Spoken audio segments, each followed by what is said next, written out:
bueno, voy a retirarme el tapabocas, respetando en el marco de la pandemia, respetando las medidas de prevención, el distanciamiento social y el uso adecuado del tapabocas, que son además medidas fundamentales que han permitido que Venezuela se encuentre afortunadamente en el lugar privilegiado en la contención del virus.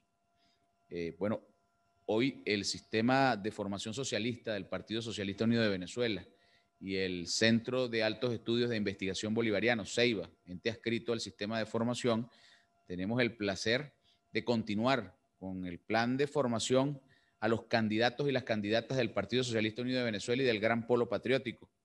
El día de hoy contamos con la participación del doctor, camarada, militante revolucionario Enrique Plata Ramírez. Estará el profesor Enrique Plata abordando la dinámica de la comunicación política. El profesor Enrique Plata Ramírez, con una vasta experiencia en responsabilidades de la gestión, tiene una sólida formación como licenciado en letras, magíster en literatura y doctorado en filología hispánica y doctorado también en literatura. De manera que tenemos a un especialista de muy alto nivel con una acerada formación, una consolidada militancia revolucionaria que estará tocando un elemento neurálgico para el desarrollo y la formación de los cuadros políticos en el medio de esta dura batalla contra la agresión imperial.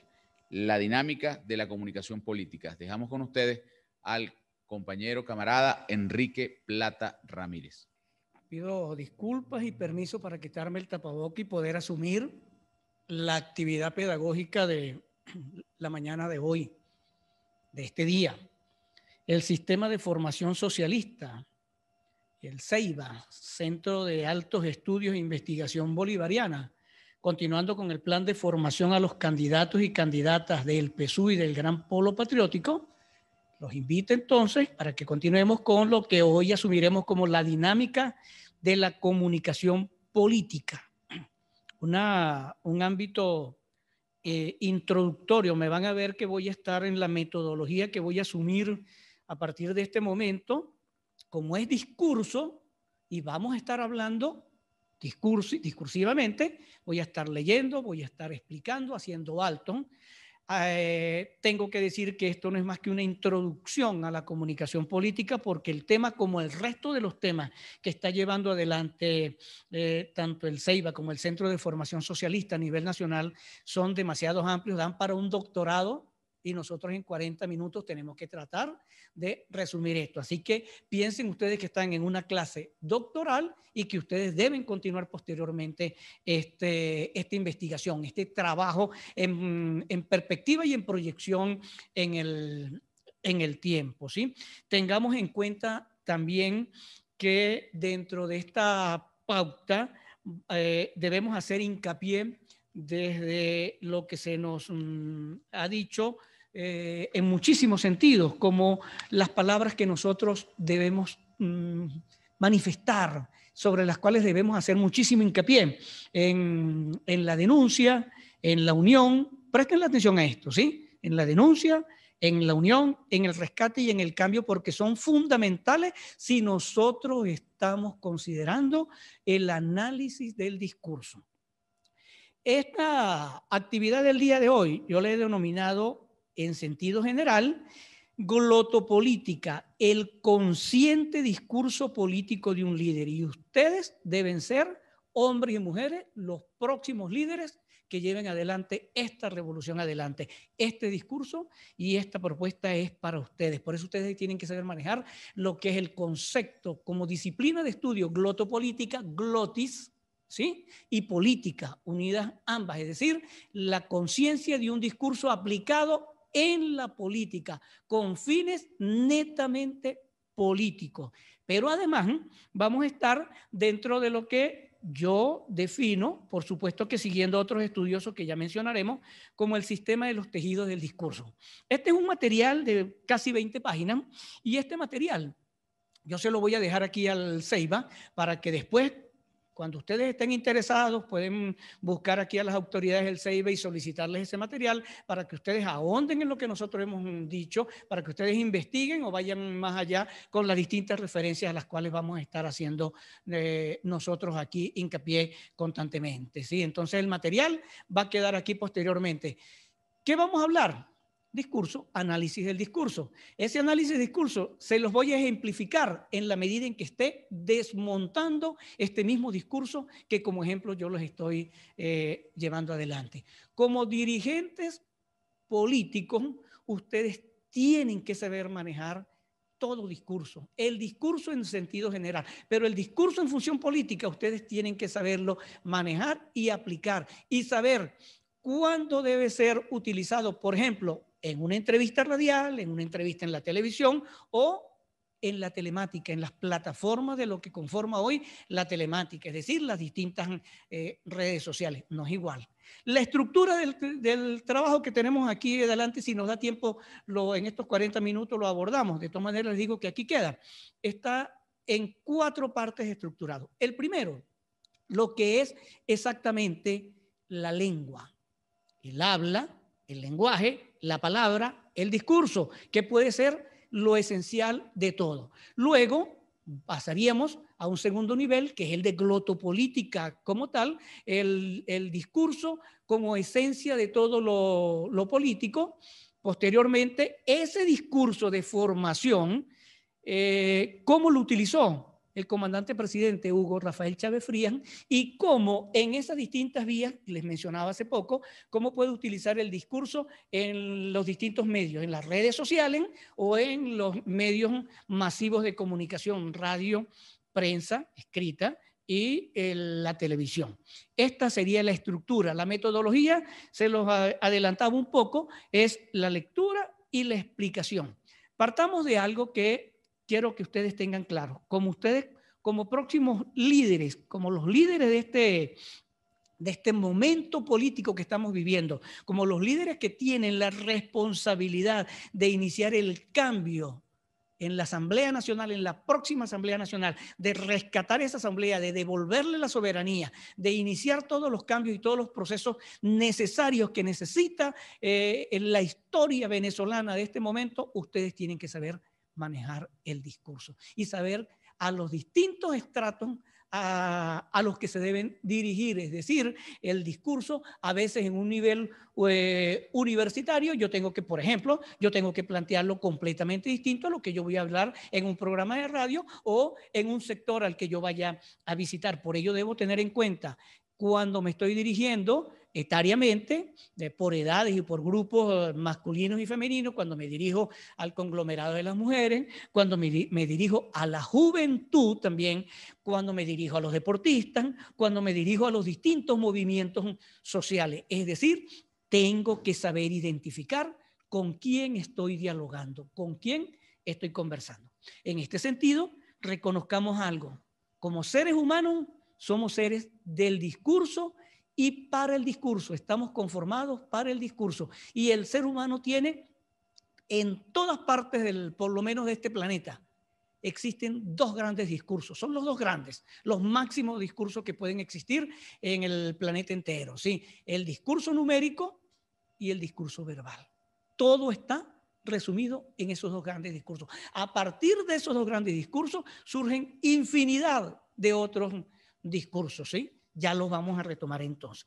El ser humano, en su constitución formativa, es un ser del y para el lenguaje, para la palabra y el discurso. Y aquí hago el alto de inmediato. ¿Por qué? Porque nosotros, sí, el lenguaje es el todo, la palabra es la esencia del discurso. Y la palabra, una palabra, evoluciona también en el tiempo.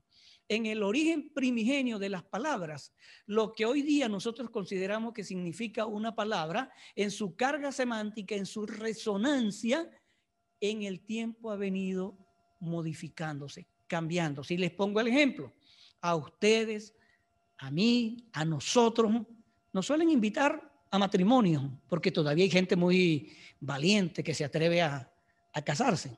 Nos invitan mucho a matrimonio, pero al menos en mi caso, yo creo que ustedes tampoco, nunca nos han invitado a un patrimonio. ¿Y por qué nunca nos han invitado a un patrimonio?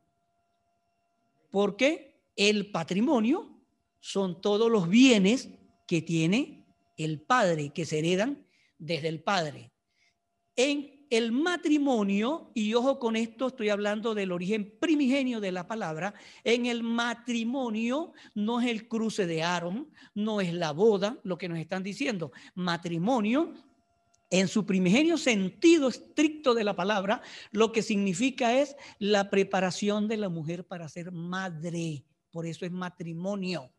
Y por eso es madre, y sigo con la palabra, madre es aquella mujer que pare, que tiene un hijo o una hija. Es decir, lo que nosotros decimos, alumbra o da luz. Pero no todas las madres son mamá, y vean la evolución de la palabra, ¿sí? La mujer puede ser madre, pero no siempre es mamá, porque mamá es la que amamanta, la que da de mamar, la que da la vida. El ser lo da la madre.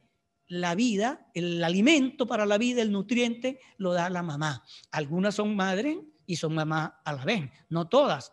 Igual en el padre. El padre es el ser biológico, el que da la vida, pero el que da de comer es el papá. Por eso en la gran oración nuestra, el Padre nuestro que estás en los cielos, le damos gracias al ser que nos da la vida, y después le pedimos al papá que nos dé el pan.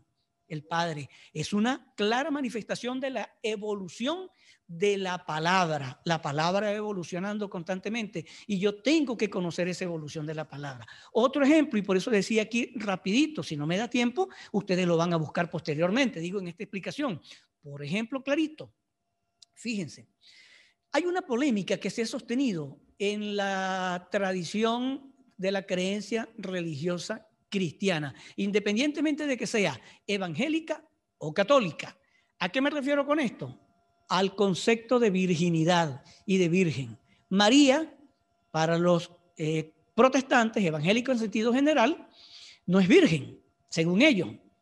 Para el catolicismo, la mayoría, yo soy católico y somos católicos, nosotros hablamos de la Virgen María en sus distintas advocaciones. Pero ¿por qué este dilema? ¿Y por qué la palabra virgen? ¿Por qué me refiero a esto?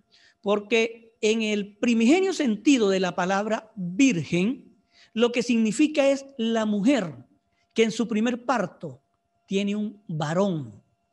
Virgen da varón, da vírgula, da virtud, da virgo, es decir, la evolución de la palabra. Entonces, la mujer que en su primer parto tiene un hijo varón es virgen. A eso es lo que se refiere, no a la construcción social que lo crea lo de la virginidad en relación con el himen, que eso es otra cosa, que de allí vendría lo de himeneo, va a estar relacionado con el matrimonio. Y vean la complejidad entonces de la palabra, que a veces nosotros usamos una palabra con una carga semántica que le estamos dando hoy día, muy relacionado con el acto sexual para hablar de virginidad, pero que en su origen primigenio no tiene absolutamente nada que ver. Por eso, aquellas mujeres, ustedes camaradas que están candidatas, si tienen un hijo varón en su primer parto, en el primer parto, ustedes son vírgenes. Se pueden reír, podemos decir muchas cosas en este momento, o podemos hasta dudar, pero eso es el significado de la palabra. Y por eso decimos aquí que el ser humano es un lenguaje, es un ser para el lenguaje, para la palabra y para el discurso, porque el discurso nos va a identificar y nos va a unir, pero nosotros tenemos que saber conocer la resonancia de cada palabra. Las palabras no están nunca de gratis en ningún discurso, y yo tengo que saber emplear esas distintas palabras que en un momento determinado me puedan decir. Por eso cuando nos dicen, cuando nos dieron el camarada a nivel nacional en el partido y en el Gran Polo Patriótico, nos dijeron, mire, tenemos que partir de la denuncia, de la unión, del rescate y del cambio. Es decir, nos estaban dando las directrices semánticas de lo que nosotros tenemos que usar en nuestro discurso para llegarle al pueblo a donde nosotros queremos llegar. ¿Ok? Entonces, decía eso, que somos un ser para la palabra y que existen dos grandes lenguajes que los conforme el imaginario social humano. El lenguaje del saber humanístico, el de la lengua, el verbal, la filosofía, la epistemología, y el lenguaje, por supuesto, también, que va a significar el científico, que va a estudiar los científicos. Ambos tienen una esencia filosófica y ambos suelen ir de la mano. Esos son discursos siameses, esos son lenguajes siameses, no se pueden separar, no se van a separar nunca. Cuando usted está haciendo una ecuación, cuando usted está hablando de algo físico, físico cuántico, usted está utilizando el lenguaje numérico, y en el momento en que usted está usando el lenguaje numérico, usted está usando el lenguaje verbal. Igualito, cuando usted en el lenguaje verbal, un niño o en su clase o en una casa le dicen vamos a contar un cuento, vamos a enumerar, estamos utilizando el lenguaje numérico. Siempre van a ir ambos lenguajes de la mano, y de ellos dos se van a desprender el lenguaje político, el deportivo, el económico, el jurídico, el médico, en fin, el resto de los lenguajes van a salir de estos dos lenguajes. Por eso ambos tienen su esencia filosófica, y esa esencia filosófica lo que quiere decir es epistemología, es conocimiento. Ambos suelen cruzarse completamente, transversalizarse. A veces se transversaliza con muchísima profundidad y otras veces muy subrepticiamente. En su formación epistémica, el ser humano, el individuo, se mueve siempre entre estos dos lenguajes. Yo tengo que saber conocer esos dos lenguajes, el lenguaje numérico y cuáles son las disciplinas que me va a abarcar este lenguaje numérico, y el lenguaje verbal y cuáles son las disciplinas que me abarca a mí el lenguaje verbal. Una de esas disciplinas que nos abarca el lenguaje verbal es esta que nosotros estamos aplicando en este momento, es el análisis del discurso. Por eso en este momento yo leo aquí y voy explicándole a ustedes, desmontando el discurso, aplicando análisis del discurso, justamente para que ustedes comiencen a revisar el discurso que ustedes utilizan y lo comiencen después a analizar. A partir de ambos lenguajes, como decían, van a surgir una gran cantidad de lenguajes. Todos estos otros lenguajes siempre van a ser integradores.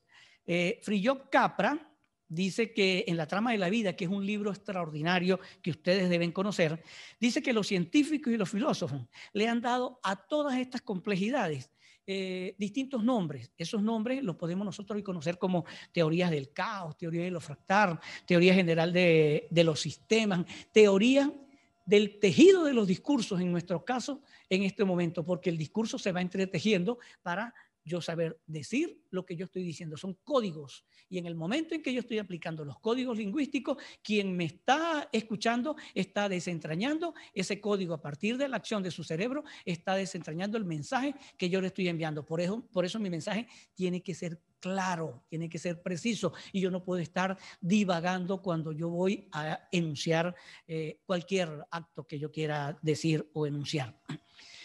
Todos estos lenguajes de los que venimos hablando entonces, en sentido amplio, forman parte de lo que se conoce como teoría general de los sistemas. ¿Qué es esto? Nada en el universo está desligado. Todo está cruzado. Ese gran tejido del que nosotros estamos hablando, todas las ciencias, todas las disciplinas, todo el conocimiento está cruzado. Yo puedo ser un estudioso humanista de la cultura latinoamericana y caribeña, pero yo, para llegar a conocer la cultura latinoamericana y caribeña, para yo llegar a entender los procesos complejos de la identidad, yo tengo que conocer estas otras teorías, o debo saber remitirme a las ciencias, por ejemplo, a lo fractal, por ejemplo, a la física, a la química, a la biología. Yo tengo que saber llegar allá. Las disciplinas están entrecruzadas. El conocimiento es muy amplio, es vasto, bastante. Y por eso en ese conocimiento, en esa teoría general de los sistemas, yo no me puedo quedar con una ínfima parte si yo soy un acucioso. Yo tengo que ir a las profundidades de mis estudios, a las profundidades de mi discurso para yo conocer. Recuerden algo, nosotros trabajamos muchísimo hoy día con la telemática, con Internet. Internet tiene muchísima información, pero no el conocimiento. En Internet usted puede buscar toda la información posible que puede existir, habido y por haber, pero allí no está el conocimiento, porque el conocimiento se va a transmitir a partir del ser humano, de este ejercicio que nosotros hacemos con el cerebro, ¿sí? Ese es nuestro conocimiento, eso es lo filosófico, eso es lo epistemológico, eso es lo biológico, y por eso nosotros hablamos de una teoría general de los sistemas. ¿Que esto es novedoso? No, ya de esto habían hablado Hegel, fenomenología del espíritu, había hablado Heráclito, habían hablado distintos estudiosos y distintos filósofos. Capra lo que nos da nos contextualiza contemporáneamente esta situación para hablar de las teorías del caos, de lo fractal, Edgar Morin, por ejemplo, entre otros estudiosos. Pero Heráclito ya nos hablaba. Sin embargo, hay un detalle en todo esto, en esa teoría general de los sistemas. Heráclito quizás sea el primero que comienza a hablar del discurso. ¿Por qué el discurso? El discurso es arbitrario.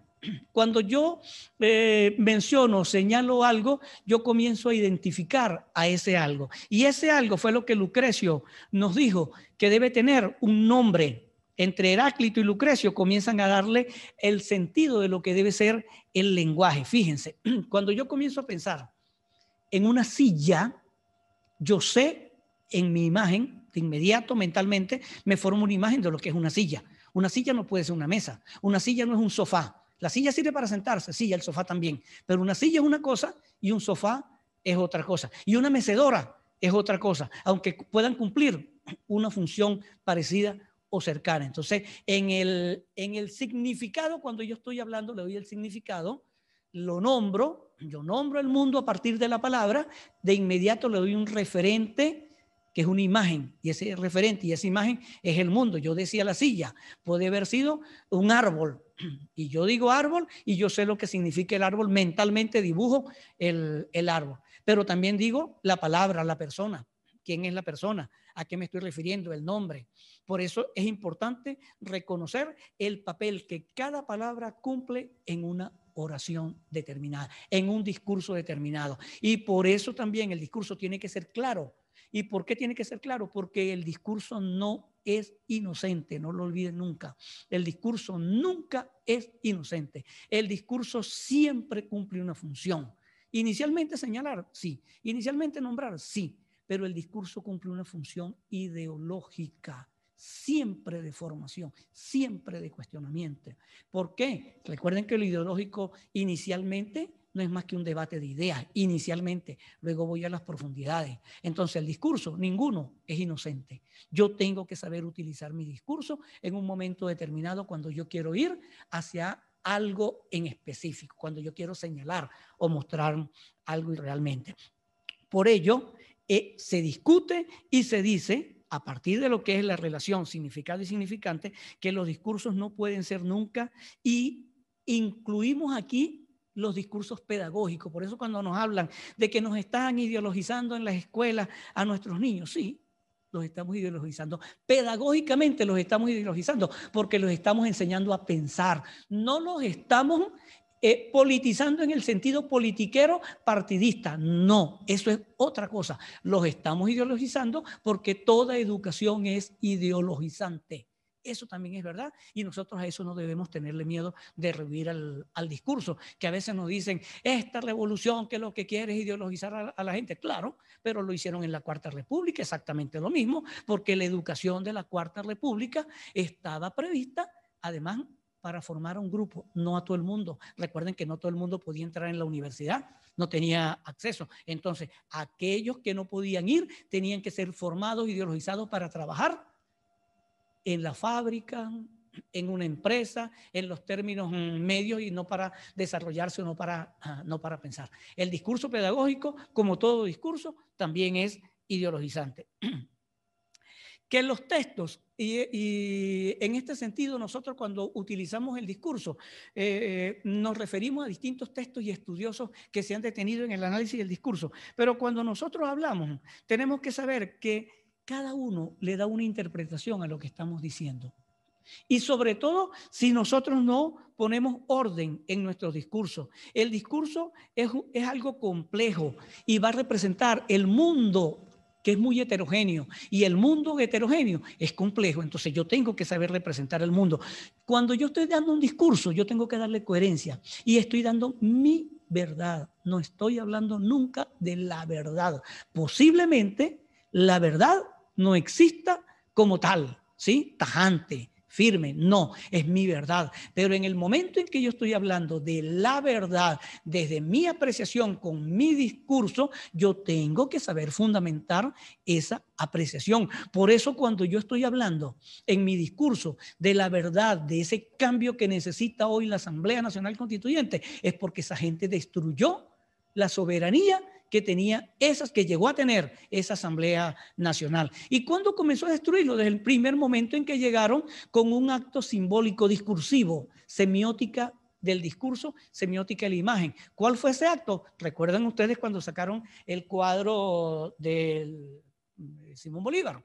Porque era un cuadro de un Bolívar mulato. ¿Recuerda cuando sacaron el cuadro del comandante Chávez? Ahí estaba un discurso, un mensaje que se estaba dando. Ahí estaban pisoteando la soberanía del pueblo que había llevado a esas dos grandes figuras de la historia venezolana hacia la Asamblea Nacional. Ese es un primer acto simbólico que tenemos que nosotros retomar para saber devolverle a la soberanía su soberanía y su concepción de pueblo. El pueblo regresa simbólicamente, no solamente con cada uno de ustedes cuando asuman ese acto allí, ¿sí? de llegar a la Asamblea Nacional, sino en el momento en que ustedes justicieramente devuelvan esos cuadros allí. El discurso, esa semiótica de la imagen, ustedes tienen que mostrarla, así como la mostraron ellos para pisotearnos. Ese discurso de la negatividad, ese discurso perverso que ellos mostraron, quisieron en su momento dejarnos ver que allí lo que estaba esa era su verdad,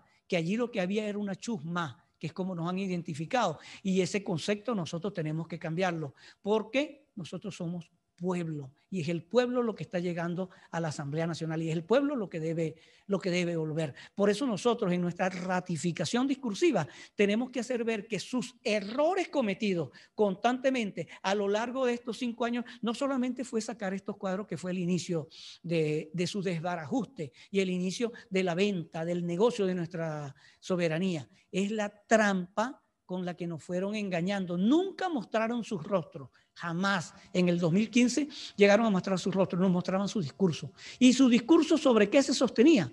Sobre las enormes colas que se habían creado en ese momento para comprar alimentos, para conseguir los alimentos, porque aún teniendo dinero no podíamos comprar absolutamente nada. ¿Por qué?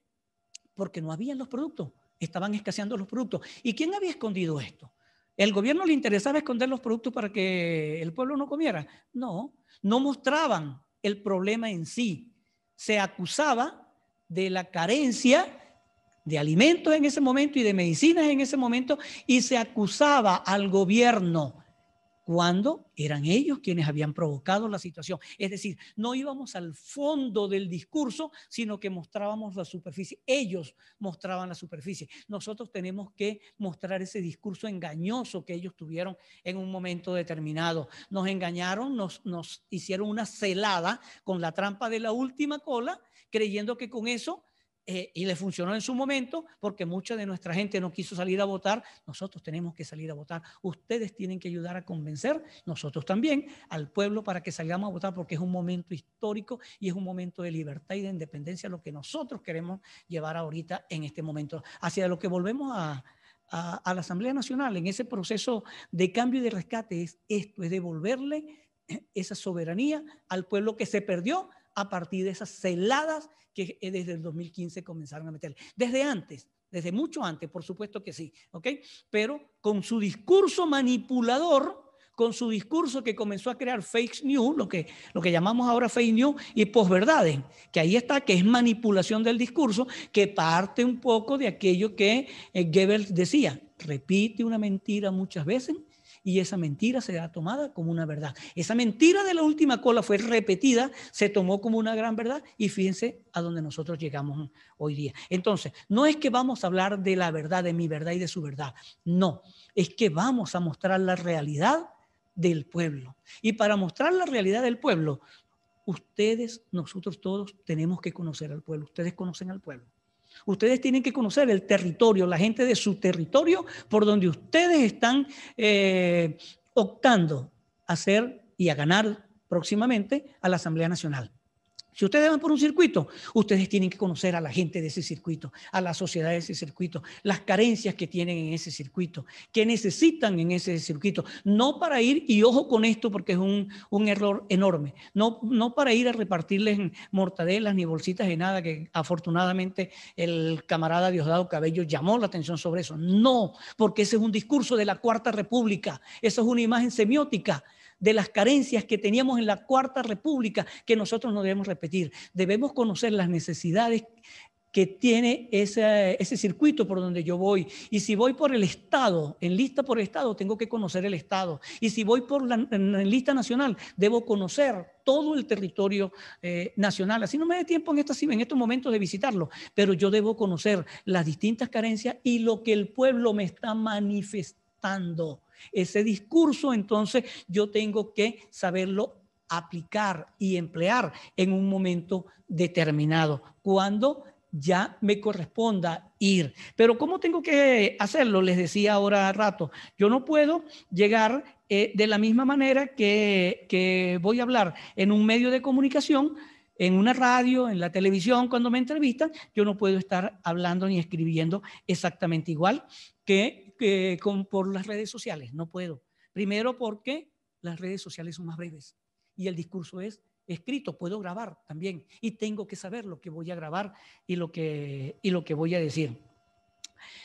Manejar lo lingüístico, manejar el discurso, manejar la palabra, de inmediato me tiene que proyectar a mí esa imagen mental, esa idea que yo debo tener siempre sobre lo que tengo que decir y lo que yo debo estar buscando. ¿Qué tengo que decir y qué tengo que estar buscando? Bueno, mi pueblo.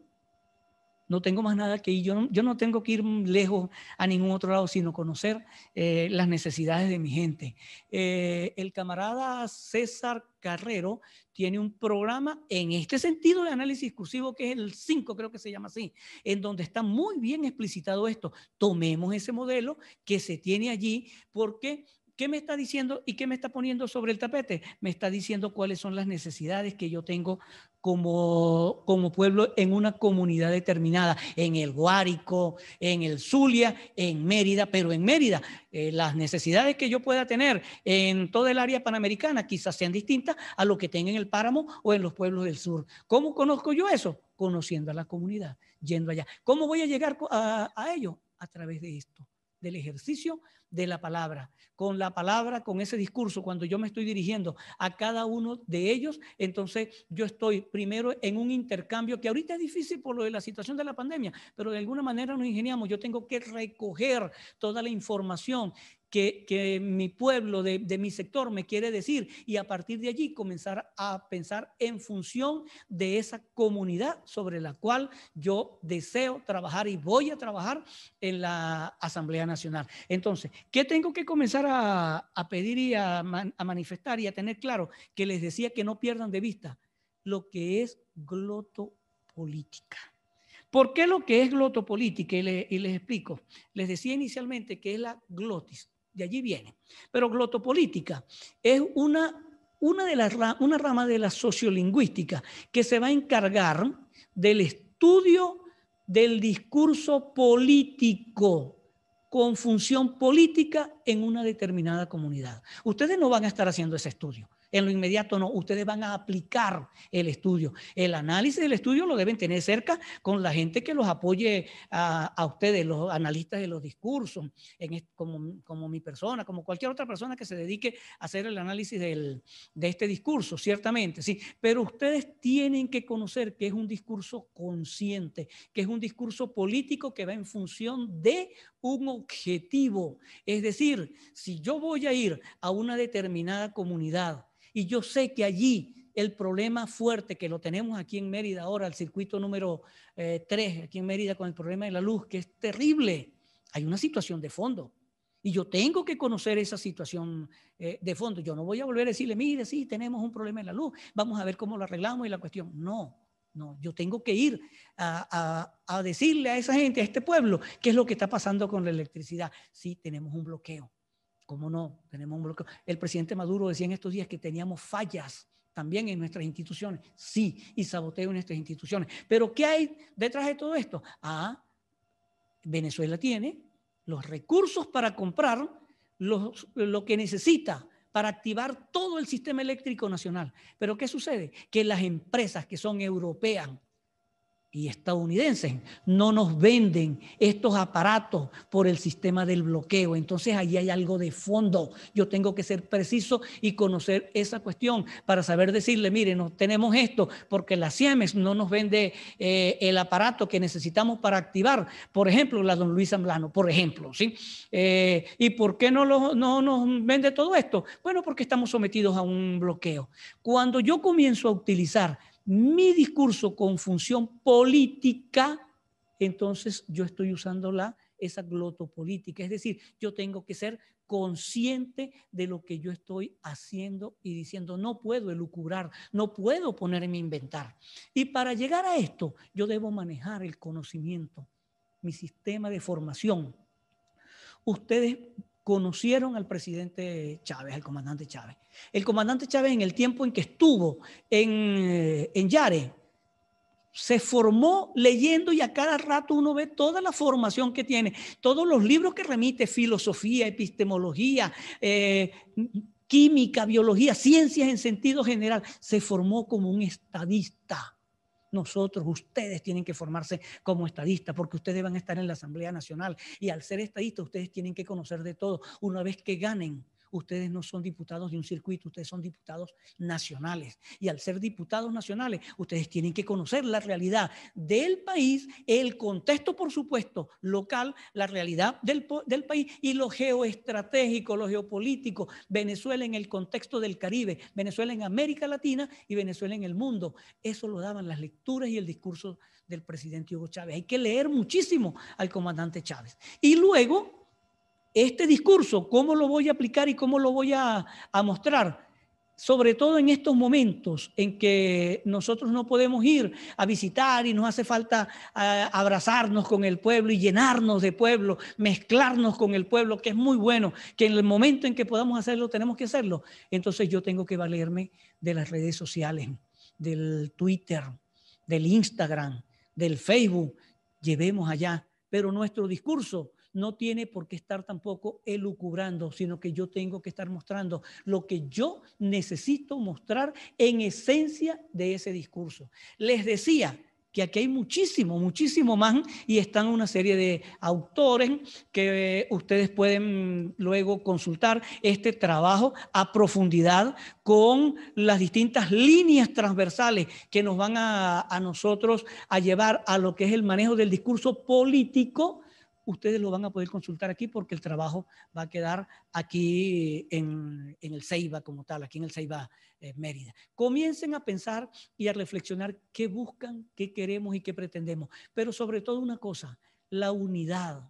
Lo que nosotros tenemos que buscar es la unidad en estos momentos que la patria nos reclama esa unidad. No ir divididos, sino justamente llamarnos a salir a votar. Quizás a salir a votar por quien quiera, sí, primero a salir a votar, luego a votar por nosotros. Y a que los revolucionarios en este momento nos unamos, porque está en juego la soberanía de la patria y no es broma. A la vuelta de la esquina nosotros tenemos amenazas militares, y esas amenazas militares se pueden concretar si nosotros nos dispersamos.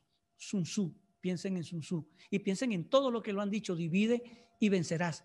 Y nos pueden pulverizar si nosotros no vamos unidos. En este momento nosotros y ustedes tenemos que llamar a la unidad, y lo podemos hacer con nuestros discursos, con nuestras palabras. Los esperaremos en otra oportunidad en que nosotros podamos continuar con esta serie de actividades de formación política.